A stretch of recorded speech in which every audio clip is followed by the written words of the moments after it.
स्वागत है आप सबका एमकॉम सीरीज के एक और नए वीडियो में। आज हम डिस्कस करेंगे इकोनॉमिक्स मॉड्यूल 2 का एक चैप्टर जिसका नाम है रिस्क एंड अनसर्टेनिटी। इस चैप्टर को मैंने 3 डिफरेंट पार्ट्स में डिवाइड किया है। फर्स्ट पार्ट होगा हमारा थ्योरी ऑफ रिस्क किसे कहते हैं और टाइप ऑफ इन्वेस्टर्स क्या क्या है। सेकंड पार्ट में हम डिस्कस करेंगे practical sums on risk and types of investors. ये जो थ्योरी हम पार्ट 1 में सीखेंगे इसी के ऊपर बेस्ड ऑन प्रैक्टिकल सम्स हम पार्ट 2 में समझेंगे और पार्ट 3 में हम डिस्कस करेंगे कंसेप्ट ऑफ फेयर गैम्बल और इस पे कुछ सम्स। चलिए पार्ट 1 स्टार्ट करते हैं। तो सबसे पहले हमें समझना है कि व्हाट इज रिस्क। रिस्क किसे कहते हैं? Risk is the fluctuation and uncertainty of return from investment. मतलब हम जो इन्वेस्टमेंट कर रहे हैं उस पे जो रिटर्न आएगा, अब ये रिटर्न कितना आएगा वो अनसर्टन है। रिटर्न में फ्लक्चुएशंस कितने होंगे ये अनसर्टन है। इसी को हम रिस्क कहते हैं। हमारा जो रिटर्न फ्रॉम इन्वेस्टमेंट है ये हाई होगा या लो होगा या मीडियम होगा। तो इसी चीज पे बेस्ड ऑन हमारा नेक्स्ट क्वेश्चन है कि what are the types of investors. देखिए यहाँ पे लिखा गया है there are 3 types of investors as discussed below. First investor है रिस्क लवर इन्वेस्टर। इसका एक और नाम है अग्रेसिव इन्वेस्टर। मतलब ये ऐसे इन्वेस्टर्स हैं जिनको रिस्क लेना बहुत पसंद है। तो यहाँ पे देखिए लिखा गया है this type of investors are attracted towards the securities which has high risk irrespective of the return. चाहे रिटर्न ज्यादा आए कम आए, अगर उस सिक्योरिटी में रिस्क है तो ये इन्वेस्टर्स जो है सीधा इन्वेस्ट कर देंगे। The utility curve of such investor is convex to the origin as shown below. ये जो रिस्क लवर इन्वेस्टर्स हैं इनका यूटिलिटी कर्व जो है ये कन्वेक्स टू द ओरिजिन होता है। इसको कहते हैं कन्वेक्स टू द ओरिजिन। अब ऐसा क्यों होता है इसके पीछे का रीजन समझते हैं। देखिए हमने यहाँ पे U फॉर यूटिलिटी मेजर किया है और यहाँ पे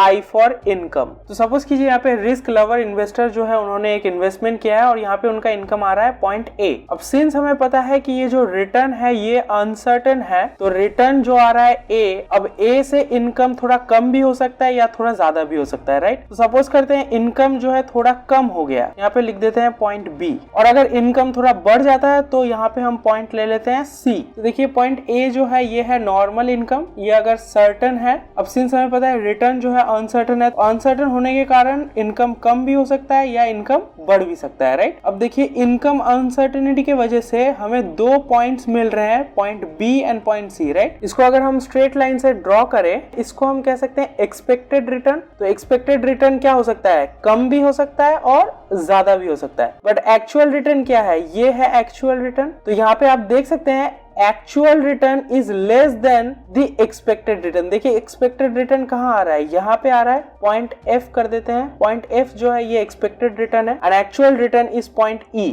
राइट। तो यहाँ पे हम देख सकते हैं point F is greater than point E। That's why risk lovers का जो कर्व होता है वो कन्वेक्स टू द ओरिजिन होता है। अब आइए सेकंड टाइप ऑफ इन्वेस्टर पे जिसका नाम है रिस्क एवर्स इन्वेस्टर्स, यानी कि जो रिस्क लेना पसंद नहीं करते हैं। इसका एक और नाम है डिफेंसिव इन्वेस्टर्स। देखिए यहाँ पे लिखा गया है this type of investors are attracted towards the securities which has lower risk irrespective of the return। Return चाहे जैसा भी हो, कम हो ज्यादा हो, डजंट मैटर, रिस्क जो है लो होना चाहिए तभी हम इन्वेस्ट करेंगे। तो इनका यूटिलिटी कर्व क्या होता है? ठीक उल्टा, कनकेव टू द ओरिजिन होता है। इसके पीछे क्या लॉजिक है चलिए समझते हैं। सपोज कीजिए रिस्क एवर्स इन्वेस्टर ने एक इन्वेस्टमेंट किया है और वहां से रिटर्न जो है ये आ रहा है पॉइंट B। अब हमें पता है रिटर्न जो है ये अनसर्टेन है, तो अनसर्टेनिटी फैक्टर्स की वजह से रिटर्न कम भी हो सकता है और बढ़ भी सकता है। तो सपोज करते हैं अगर रिटर्न कम हो रहा है तो हमें एक और पॉइंट मिलता है पॉइंट DA, और अगर रिटर्न बढ़ जाता है तो हमें एक और पॉइंट मिलता है CF। अब यहाँ पे ये चीज ध्यान दीजिए, पॉइंट B जो है ये है एक्चुअल इनकम और पॉइंट A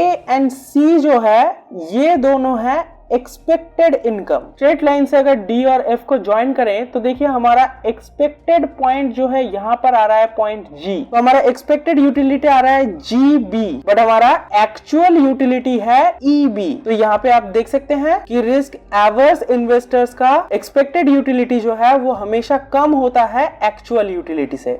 दैट्स व्हाई इनका कर्व जो है कॉन्केव टू द ओरिजिन होता है। चलिए third and last type of investors के बारे में जान लेते हैं, risk neutral neutral investor. This type of investors are neutral, मतलब इन्हें ज्यादा रिस्क भी नहीं लेना और रिटर्न भी ठीक ठाक इनको चाहिए। So this type of investors are attracted towards the securities whose expected utility is exactly equal to the actual utility. The utility curve of such investor is a straight line from origin. Origin से जो है straight line है इनका utility curve. इनका जो expected utility है वो एकदम एक्चुअल यूटिलिटी के साथ मैच करता है। कैसे, चलिए समझते हैं। सपोज कीजिए रिस्क न्यूट्रल इन्वेस्टर ने एक इन्वेस्टमेंट किया है जहां से इनकम इनको आ रहा है पॉइंट बी, तो इनका जो एक्चुअल रिटर्न है वो इन्हें मिल रहा है पॉइंट ई बी से। और हमें पता है रिटर्न अनसर्टन है, तो अनसर्टनिटी फैक्टर्स की वजह से क्या हो सकता है, रिटर्न गिर भी सकता है और रिटर्न बढ़ भी सकता है। तो अगर रिटर्न कम हो जाता है तो हमें एक और पॉइंट मिलता है पॉइंट ए, और अगर रिटर्न बढ़ जाता है तो हमें एक और पॉइंट मिलता है पॉइंट जी सी। अब अगर हम इन दोनों एक्सपेक्टेड पॉइंट्स को ज्वाइन कर दें स्ट्रेट लाइन के साथ, तो ये जो एक्सपेक्टेड रिटर्न का स्ट्रेट लाइन आया है ये